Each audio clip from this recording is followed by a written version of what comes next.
Hari ini menjelang malam hari ini saya akan bicara tentang khotbah yang sangat luar biasa, yaitu di mana Tuhan Yesus memberi makan 5.000 orang, ya, laki-laki, perempuannya tidak dihitung, anak-anak tidak dihitung.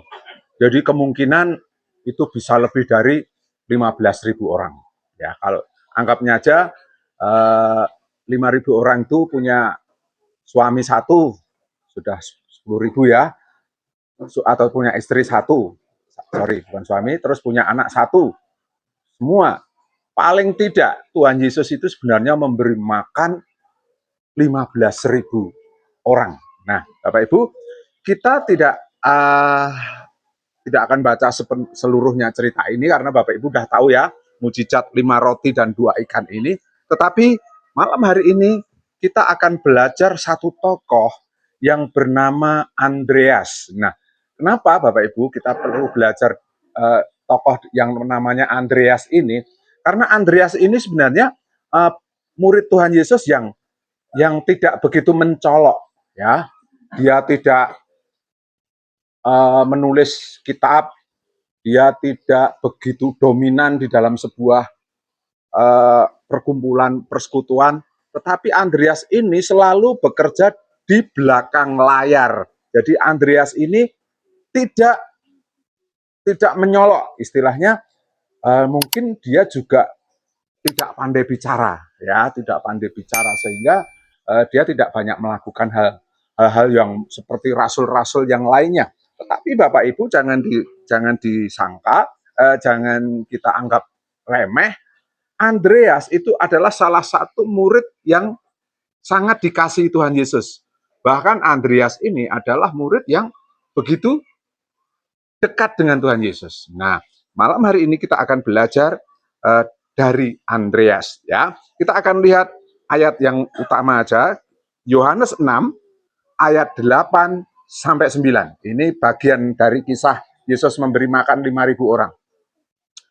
Yohanes 6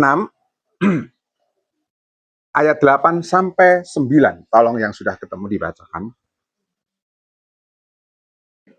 Orang dari murid-muridnya, yaitu Andreas, saudara Simon Petrus, berkata kepadanya, di sini ada seorang anak yang mempunyai 5 roti jelai dan 2 ikan.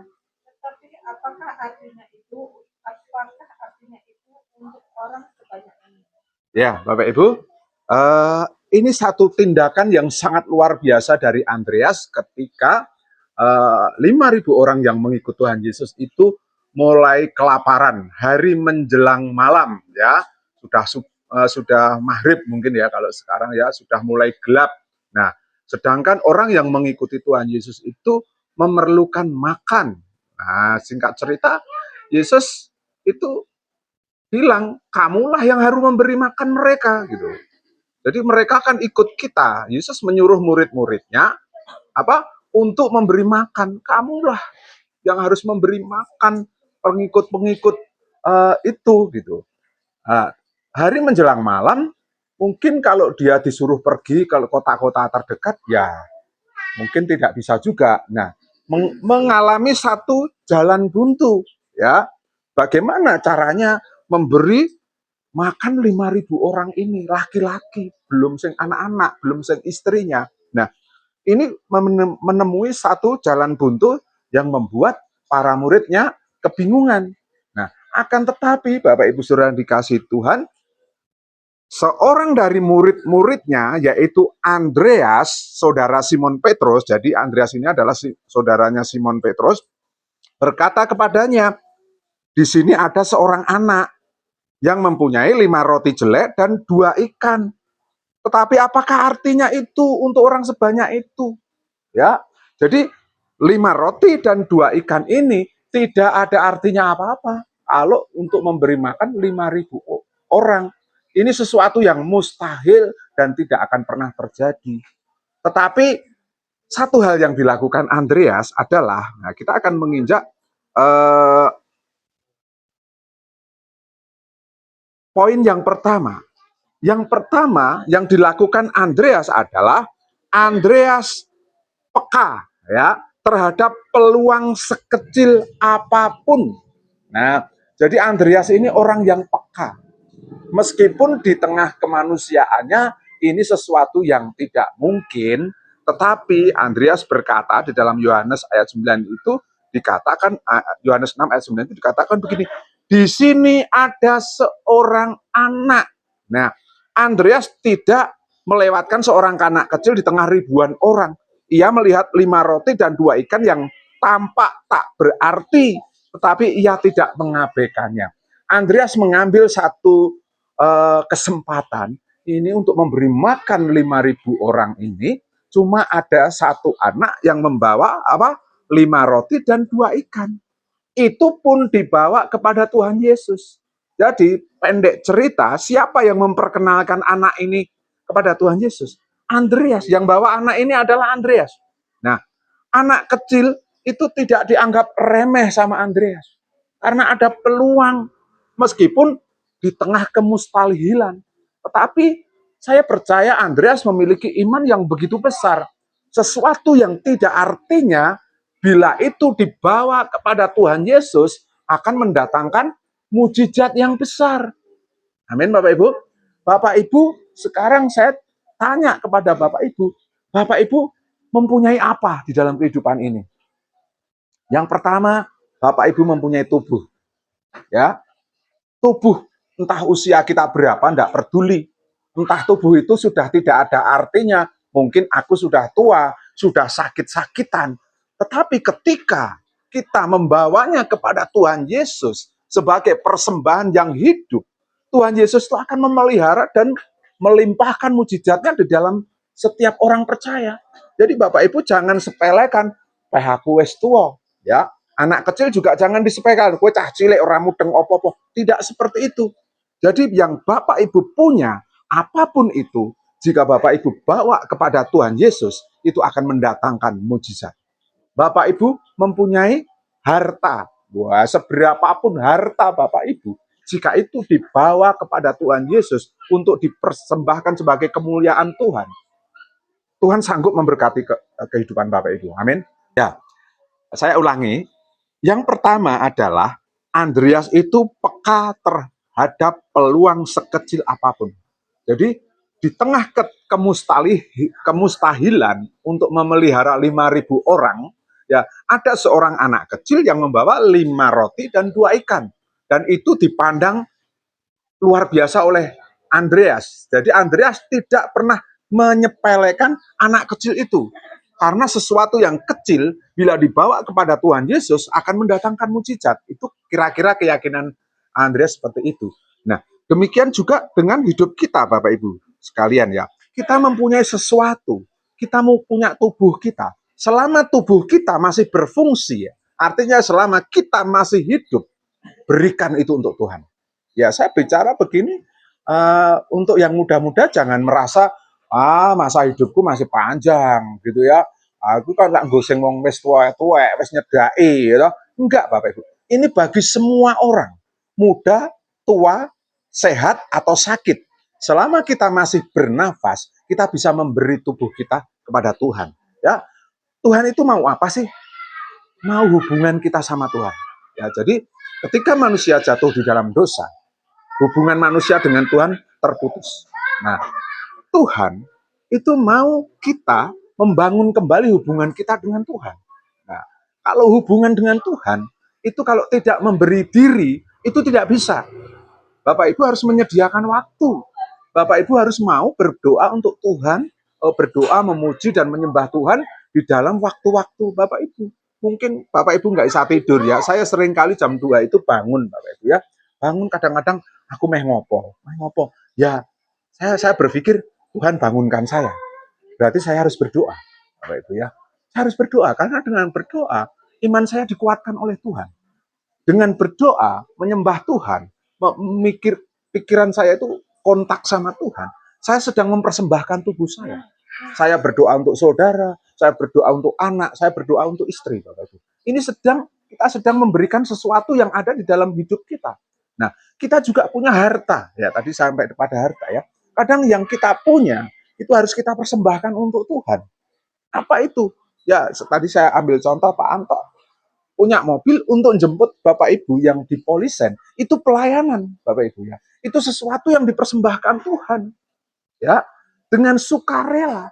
Ada orang mobilnya kalau dinunuti wong Bapak Ibu, dia nggak suka karena apa? Reget. Apa menehnya usah mudan Bapak Ibu ya. Reget, besok harus nyuci, harus gimana. Tetapi untuk pelayanan itu nggak peduli. Toh kita pergi mati nggak bawa semua harta. Jadi kita harus memberikan apa yang kita punya. Harta yang lain Bapak Ibu. Mungkin Bapak Ibu punya sedikit berkat. Kalau ada orang membutuhkan pertolongan Bapak Ibu harus mau lakukan. Mungkin itu tidak berarti, tetapi bagi orang itu suatu mujizat yang besar. Amin Bapak Ibu. Kalau Bapak Ibu memberikan kepada hambaku yang paling hina, ya hamba di sini bisa hamba Tuhan, bisa jemaat, bisa saudara seiman, bisa sesama kita yang paling hina.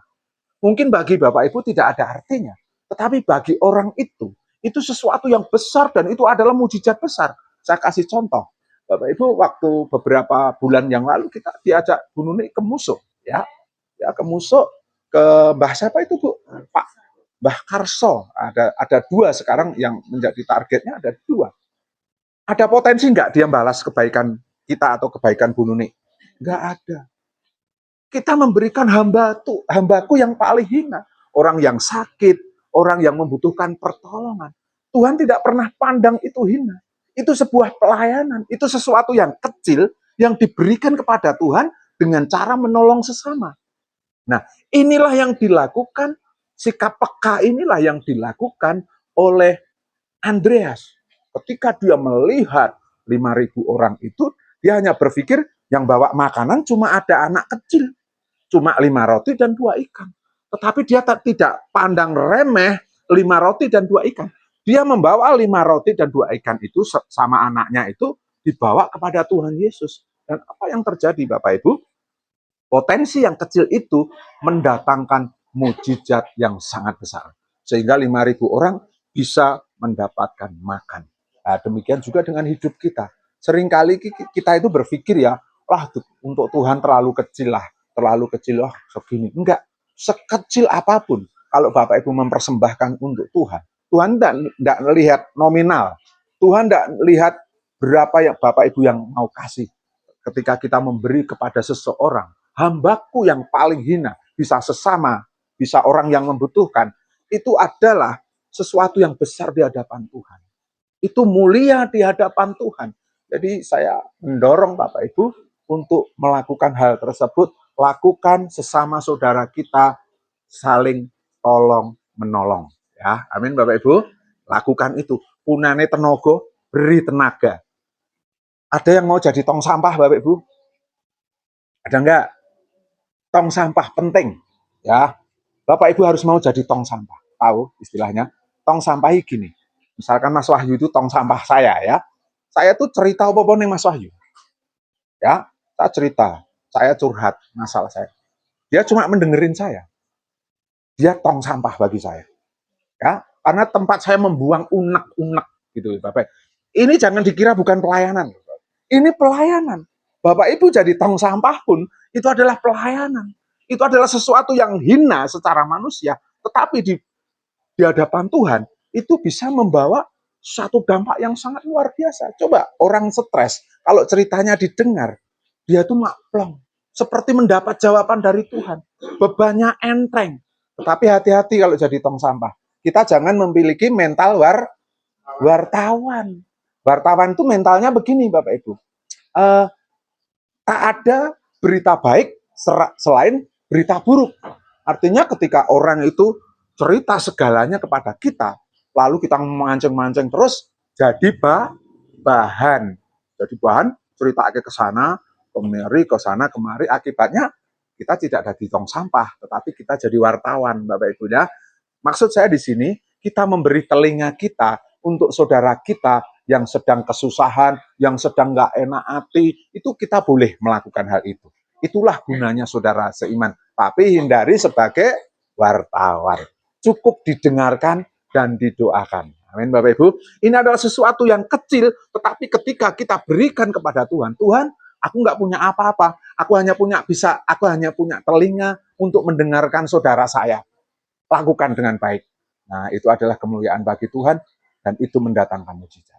Ya, seperti tadi yang saya katakan, waktu di Musuk itu beras berapa yang dikasih ke 5 kilo, 10 kilo, sepermi 2 bungkus dan lain sebagainya, itu bagi mereka mujizat.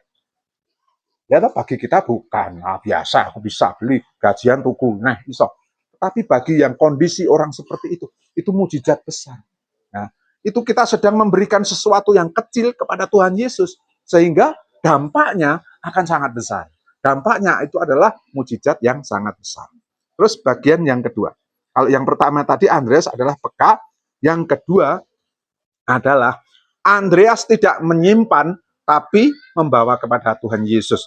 Andreas berkata kepadanya, di sini ada seorang anak, dan yang punya anak itu tidak dimakan sama Andreas, tetapi diberikan kepada Tuhan Yesus supaya digandakan. Nah, banyak anak-anak Tuhan ketika mendapatkan berkat, ketika mendapatkan sesuatu, ya disimpan sendiri, tidak mau berbagi. Tetapi Andreas diberikan dulu kepada Tuhan Yesus supaya digandakan. Andreas tidak mencoba menyelesaikan masalahnya sendiri. Kalau dia mau bagi sendiri, kira-kira 5 roti itu kalau dicuil-cuil jadi berapa? Paling pol 10 ya. Paling-paling 10, terus yang 2 ikan paling pol jadi 4. Ya, paling pol gitu. Tetapi ketika diberikan kepada Tuhan Yesus, itu menjadi 5.000 orang. Cukup.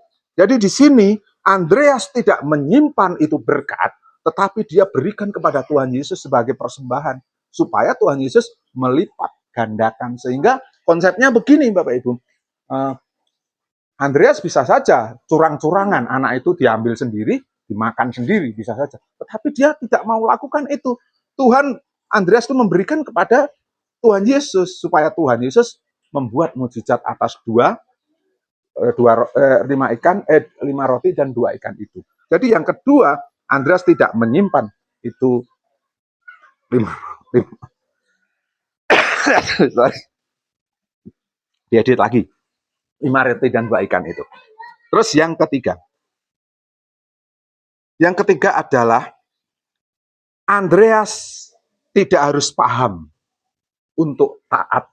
Ya, jadi untuk memberikan kepada Tuhan Yesus itu dia nggak harus paham. 5 roti dan 2 ikan, cukup nggak? Secara manusia kita nggak paham. Jelas nggak mungkin, ya. Jelas tidak masuk akal. Tetapi apa yang tidak mungkin bagi Tuhan? Nah, Andreas melakukan hal itu, dia tetap membawanya kepada Tuhan Yesus dengan kata lain, dia taat. Apa yang menjadi haknya Tuhan, dia berikan kepada Tuhan, supaya Tuhan lipat kali gandakan. Jadi Bapak Ibu Saudara yang dikasih Tuhan, di sini Andreas memiliki ketaatan yang sangat luar biasa. Nah, meskipun kadang-kadang yang diberikan itu tidak logis dan tidak berarti apa-apa, tetapi dia tetap melakukan hal itu. Bapak Ibu mau lakukan hal seperti itu? Kadang-kadang saya itu heran, Kak. Kalau ada anak-anak Tuhan dikasih pelayanan, nggak mau. Padahal pelayanan itu adalah kesempatan kita memberikan sesuatu untuk Tuhan. Dan itu adalah sebuah tanggung jawab atau talenta. Siapa mempunyai 1, dia akan dikembangkan jadi 2. Yang mempunyai 2 akan dikembangkan menjadi 4. Tetapi ketika kita punya 1 dan tidak mau memberikan kepada Tuhan, itu adalah sesuatu yang tidak taat menurut Tuhan. Jadi Bapak Ibu kalau mendapat jatah pelayanan, lakukan dengan baik. Ya, lakukan dengan baik, persiapkan dengan baik, bila mana perlu doakan, meskipun gereja kita masih kayak gini ya. Ya, mungkin 1 hari sudah kirim saya lagunya atau ini lagunya ini, kirimkan di grup Bapak Ibu supaya anak saya bisa mencatat ya. Nah, ini adalah sesuatu yang harus kita perhatikan betul-betul Bapak Ibu. Ini sebuah simbol bahwa kita taat kepada apa yang Tuhan mau. Jadi di sini Andreas itu taat meskipun dia tidak paham. Ya, tidak paham karena 5 roti dan 2 ikan tidak mungkin bisa menjadi 5.000. Dia nggak paham, tetapi dia tetap taat lakukan itu. Jadi Bapak Ibu juga harus melakukan yang sama.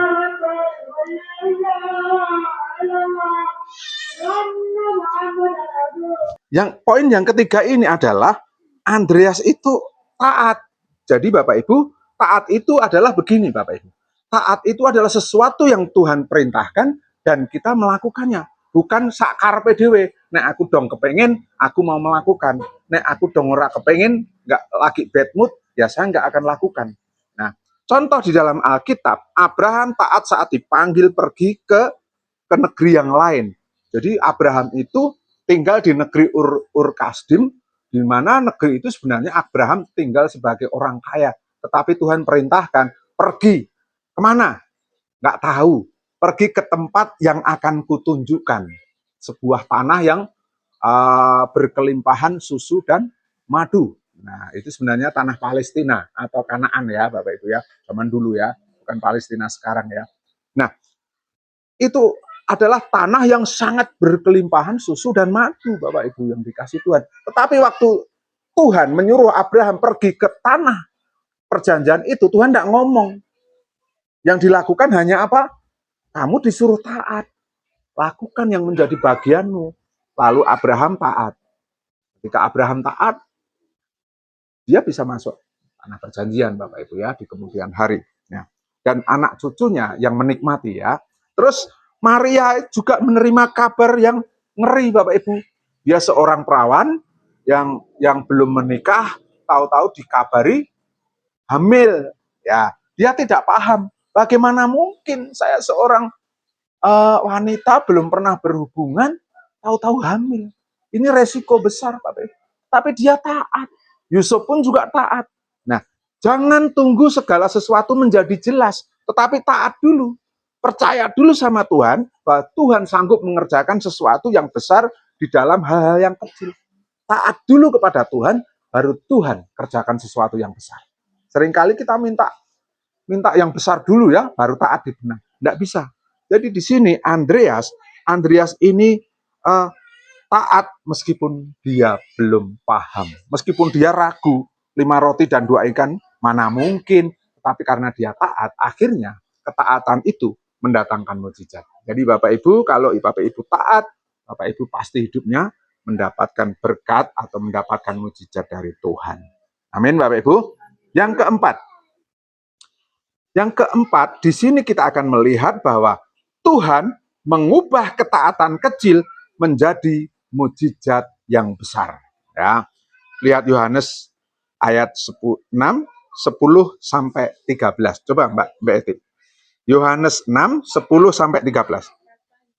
Orang-orang itu duduk, adapun di tempat itu banyak rumput. Maka duduklah orang-orang itu, kira-kira 5.000 laki-laki banyaknya. Lalu Yesus mengambil roti itu, mengucap syukur dan membagi-bagikannya kepada mereka yang duduk di situ. Demikian juga dibuatnya dengan ikan-ikan itu sebanyak yang mereka kehendaki. Dan setelah mereka kenyang, ia berkata kepada murid-muridnya, kumpulkanlah potongan-potongan yang lebih supaya tidak ada yang terbuang. Maka mereka pun mengumpulkannya dan mengisi 12 bakul penuh dengan potongan-potongan dari kelima roti jelai yang lebih setelah orang makan. Ya, Bapak Ibu, 5.000 orang, rotinya dipecah-pecahkan, Tuhan Yesus mengucap syukur, menjadi babar, ya toh? Menjadi banyak, bahkan sisa berapa? 12 keranjang. Tuhan itu kalau mau memberkati, nggak cuma pas Bapak Ibu, akan dibuatnya berlimpah-limpah.